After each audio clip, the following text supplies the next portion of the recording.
Okay, I just thought I'd give you an overview of how these trips really got started. I think it was about 5 years ago. I was on the chamber board, and Stephanie and Dave Centane and others had a conversation about the fact that a lot of cities around the United States were doing trips like this, going to other places to visit, to learn new things, and so we thought maybe it's a good idea for us to look into it. What we did is we decided on Austin as our first trip, primarily because really two things. One, that Austin used to be a really sleepy little cow town in southern Texas that literally was transformed to a great extent by what happened at the University of Texas. And we were intrigued by what the relationship really was between the city and the university and how that all kind of worked together. So we went to Austin.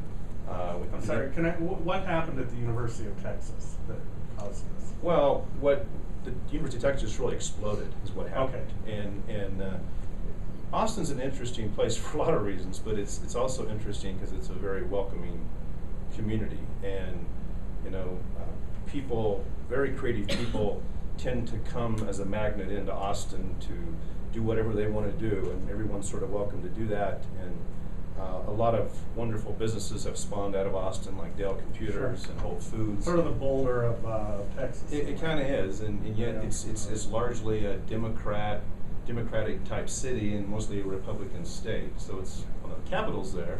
It's just a very interesting place. And everywhere you go in Austin, the university's threaded through it. I mean, and it's just become this magnet for innovation, technology, tech transfer, product development. Huge number of spin-off companies. So then we went to Charlotte. We can talk more about these cities as we go through this. And what year did you go to Austin? That was 5 years. That would have been 4 been, okay, so if I pay attention here. So we went to Austin in 2009. We're going to give you one of these in a little bit.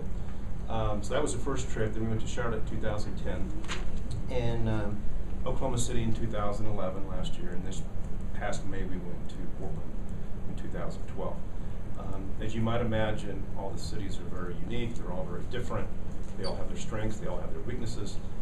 We tell people all the time that we don't select a city because we want to become that city. It's really not.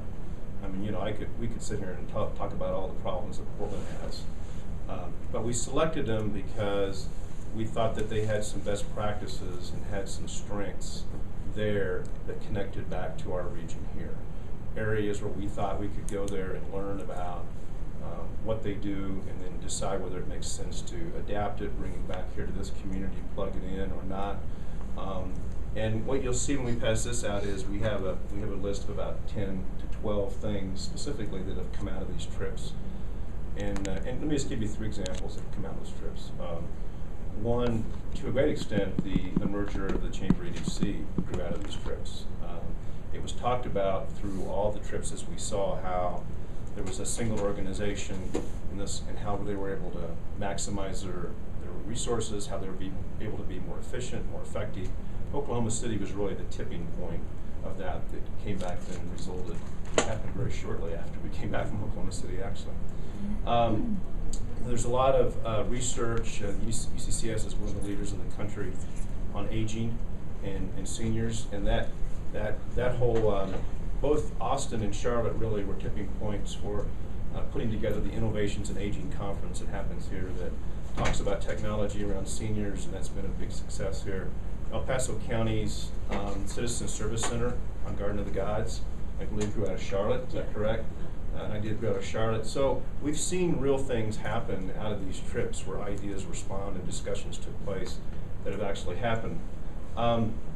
The biggest complaint we get, and if you look at all the people that have gone over the 4 trips, this past year was the best in the sense of it was the most diverse group of people that we had by far. We had every walk of life, from nonprofits to business to education to elected officials to bringing young professionals in for the first time. We had a core of rising young professionals that actually took on a project of looking at, and Delata can talk more about this, but looking at neighborhoods in Portland that have been redeveloped and looking at that as a model of what could happen, for example, on North Nevada, for example, as an idea. So the biggest complaint we get from all the people that go on these trips is we're working too hard, which we like that as the complaint, because there really is very little free time. I mean, we start people at 8 in the morning and we go straight through till middle evening. So there isn't a lot of time to do much other than work. And it's very interesting how it works, because we identify areas in these cities.